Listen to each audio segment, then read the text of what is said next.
Channel को subscribe करें और घंटी दबाना ना भूलें। फटाफटी लूंगी समटा समटी होगी। लेकिन ये नौजवान बीवी के मोहब्बत में पागल है।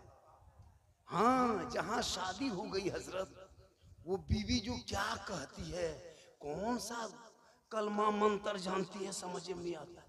हम कौन सी जड़ी बूटी फूंक देती है कान मेरे बाप। जो माँ के साथ, बाप भाई के साथ, बहन के साथ रहता था, जहाँ बीवी घर में घुस गई, भाई भाई में अलग, सामने में दीवार खड़ी करवा देती है, अलग करवा देती है। बाप से बातचीत बंद, माँ से बातचीत बंद। ये बीवी पागल में लड़का पागल है। लेकिन तेरी बीवी तुमसे एक चौनी मोहब्बत नहीं करती। आप जितनी मोहब्बत कर लो, तुम पागल उसी में करते हो। तेरी बीवी तुमसे मोहब्बत नहीं करती है। पूरी दुनिया की औरतों में अगर सबसे कोई मोहब्बत करने वाली औरत होती है, वो एक माँ होती है। माँ से ज्यादा कोई मोहब्बत नहीं कर सकती। आपको मोहब्बत करती है? गोविंदपुर वालों, मोहल्ले वालों, मिल्लत नगर वालों, अगल बगल वालों, आपकी बीवी की मोहब्बत कभी जांच की हो? अपनी बीवी की मोहब्बत? इसीलिए तुम पागल हो। कब जांच करोगे? जब कभी पर्व त्योहार का टाइम आए, बीवी के लिए कपड़ा खरीदना हो, तो मार्केट लेके बीवी को मत जाना, मॉल लेके मत जाना, का दुकान लेके मत जाना। तुम खुद अकेले जाना और बीवी का कपड़ा खरीद करके घर लाना और बीवी के हाथ में देके उसका मुंह देखना। उसी दिन तुम्हारे प्यार का बुखार उतर जाएगा। कितना तुमको प्यार चढ़ा नहीं बीवी पर, तुम कितनो अच्छा कपड़ा खरीद के लाके हाथ में दे देना और उसका मुंह खाली देखना। पहनेगी, लेकिन तुम अपनी माँ को 150 टका कपड़ा देना। माँ कहेगी बेटा तुमको पसंद है तो कपड़ा अच्छा होगा। आका फरमाते, इसीलिए माँ के कदमों के नीचे जन्नत। हालांकि बीवी से मोहब्बत ना करो ऐसी बात नहीं है, बीवी से मोहब्बत करो। इतनी बीवी से मोहब्बत करो कि दूसरी बीवी पर नजर ना पड़े। हाँ, इतनी अपनी बीवी से मोहब्बत करो कि दूसरी बीवी तुमको फीकी लगी। और अपनी बीवी से इतनी मोहब्बत करो, बाजार से जाओ, दुकान से जाओ, मार्केट से जाओ, मगरिब में अपनी बीवी को अगर वो सलाम ना करे तो तुम सलाम करो। अपनी बीवी सलाम करना ये भी रसूल की सुन्नत है। अपनी बीवी एक जगह तकरीर कर दिए थे, एक लड़का कुछ नहीं देखा, दूसरी बीवी सलाम कर दिया, जिला परिषद आके बैठ गई। अपनी बीवी सलाम करो, ये रसूल की सुन्नत है। हो सके तो एक ही साथ में बैठ के खाना भी खा लो, ये भी रसूल की सुन्नत। हो सके तो मियां बीवी एक ही प्लेट में खाओ, एक ही प्लेट में। छुआछूत हमारे मसलक में नहीं, हमारे मजहब में नहीं है, इस्लाम धर्म में छुआछूत नहीं। हो सके तो दोनों मियां बीवी एक ही प्लेट में खाना खाओ। हो सके तो पहला लुकमा उठा के बीवी के मुंह में डाल देना, ये भी सरकार की सुन्नत है। कहें सुभान अल्लाह। यही तकरीर कर दिए थे धनबाद में। एक लड़का क्या किया, दोपहर में बीवी बुलाए, आज दियो संगे भात खावे। बीवी बोली क्या हो गया? बोल तो ना जानबे सुनना। हाँ, बीवी को बुलाया, साथ में बैठाया, खाना खाने लगा। अब बोला कि सुनो, पहला लुकमा मौलाना झारखंडी कहे थे कि पहला लुकमा बीवी के मुंह में डाल देना, ये भी रसूल की सुन्नत है। लड़का मुंह हाथ में भात लिया, लुकमा बनाया, बीवी बोला एक लुकमा खिला दिया। जो ही एक लुकमा भतवा खिलाया, उसकी माँ किधर से देख ली। बोले हमारा घर ना पहुँच, तो हमारा घर बड़का बड़की भात खिया लो रे बा।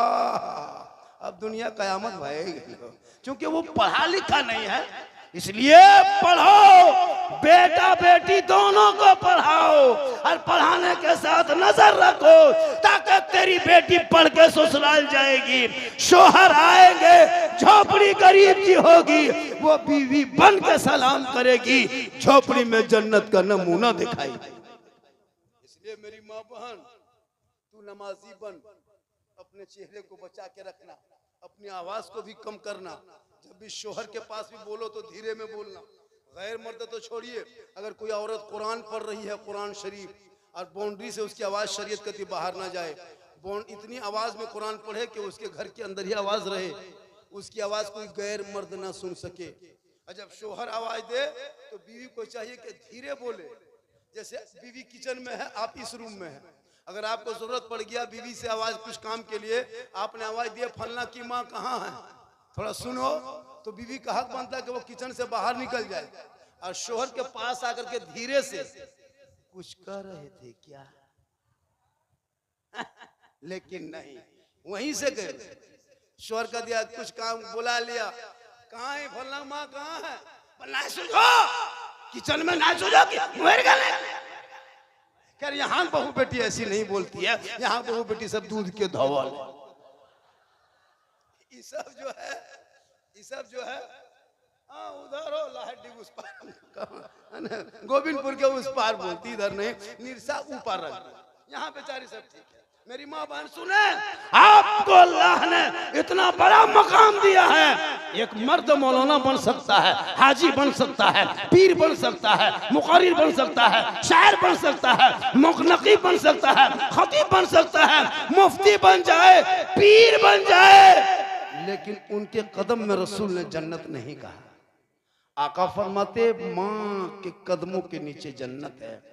मौलाना मुफ्ती हाजी बने वो अपनी जगह, लेकिन तू सिर्फ जिस दिन माँ बन जाएगी अल्लाह तेरे कदमों में जन्नत अता करेगा। इसलिए अपने आप को बचा के रखना, आवाज को धीमी, चेहरे को गैर मर्दों से छुपा के रखना, और जब जरूरत पड़े तब घर से निकलना, बगैर जरूरत नहीं निकलो तो चेहरा ढक के निकलो, और जब कहीं जाओ तो अपने आप को बचा लो। सिंगार करो, सिंगार करना मना नहीं है, जम के सिंगार करो, लेकिन सिंगार करके हटिया बाजार मत जाना, मॉल मत जाना, मार्केट में सिंगार करके मत घूमना, बल्कि सिंगार करना और शोहर के पास चली जाना। किताबों में आया है उस बीवी के नामा अमाल में 2 रिकत नफल नमाज पढ़ने में जितना सवाब मिलता है उतना सवाब उस बीवी को मिलेगा जो बीवी सिंगार करके शोहर के सामने जाती है। हम लोग की बहू बेटी सिंगार करके आती है, अगर आएगी तो लगता है भूत घूम रही है, भूत इतना खतरनाक लगता है कि डाकिन घुस गया घर। 2 मरतबा बीवी देखोगे डर जाओ, क्योंकि वो ऐसे घर में मोटा मोटी रहेगी। लेकिन जब शादी घर इन लोगों को कहीं निमंत्रण मिल जाए, कहीं दावत मिल जाए, तब इन लोगों का स्टाइल देखना रे बाप। 1.5 घंटा face wash, fair lovely, Vicco turmeric, इतना बन संवर के निकलती है। अजब माहौल बनाए, जहां शादी घर जाना हो तब इन लोगों का स्टाइल देखना। 1.5-2 घंटा खाली मेकअप, 3 दिन डिसाइड करेगी कौन सूट कौन कपड़ा पहनना है। और जब बन संवर के निकल जाएगी, कंधे में बैग, हाथ में मोबाइल, लगता है बहू नहीं डॉक्टर नहीं निकल के जा रही। हाँ, और जाकर शादी घर में जहां जहां कहीं सजाया है वहां मोबाइल हाथ में रख के सेल्फी, और मुंह है कुल्फी की तरह, और सेल्फी ले रही है। तौबा कर, चेहरे को बचा, शोहर के सामने जाओगे नफल का सवाब। लेकिन नहीं, हम लोग तो नेताजी अब तो मुसलमान इतना खतरनाक रोल अदा किया है। शायर इस्लाम शहीद फजील साहब अपनी नई बहू को ला करके, नई नवेली दुल्हन को लाके सोफा में बैठा देता है, सोफा में बैठा देता है, दूल्हा दुल्हन को दुपट्टा उड़ा देता है, सोफा में बैठा दिया। अब लड़का लोग आ रहा है, सेल्फी ले रहा है, भाभी भाभी थोड़ा मुंह इधर, भाभी भाभी सेल्फी, और वो लेके आता है गिफ्ट, गिफ्ट लाता है। सुनो, सोच के देखो, ए बेटा बाबा इधर सर पे टोपी नहीं, कुछ नहीं, पेशाब करके पानी नहीं लेता, खा मुखा परेशान, क्या समझ के रखा है? खामखा बड़का दिमागी है, वजू करने ढंग नहीं, नमाज पढ़ने तरीका नहीं। अभी कल आज जुमा में लड़का देखे, ऐसे जुमा मेरे यहाँ देखे, ऐसे नहीं है। वो जब सर का मसाज करने लगा, कनम जो हाथ घुमाया, हम बोले हाँ बेटा ये चुकवा कौन किताब में रे, ये छिपकली मुंह हम कैसे घुसा लिया? कुछ नहीं जानता हजरत, क्या बात करते हैं? बूढ़ा नमाज नहीं पढ़ने जानता है, जवानी में तो नमाज पढ़ेगा नहीं। जब गोल हाथ कवरेज एरिया से बाहर, तब टूहरल मस्जिद। अब नलवा पास बैठता है, दोनों हाथवा कांपता है, ये वो नलवा खोलता है, दोनों खुल जाता है। हम बोले चाचा एक खोलिए, बोले गड़बड़ा खोलिए, बोले करो ना ऐसे जो मगरी में ये बूढ़ा चप्पलू बूढ़ा, ये बूढ़ा चप्पलू बूढ़ा, फटाफटी लूंगी समटा समटी होगी, है ना। जब दिखाई देगा तो मोड़ में खाली पकौड़ी खाएगा और कहेगा इस्लाम खतरे में है। खतरे में इस्लाम नहीं, खतरे में बूढ़ा है।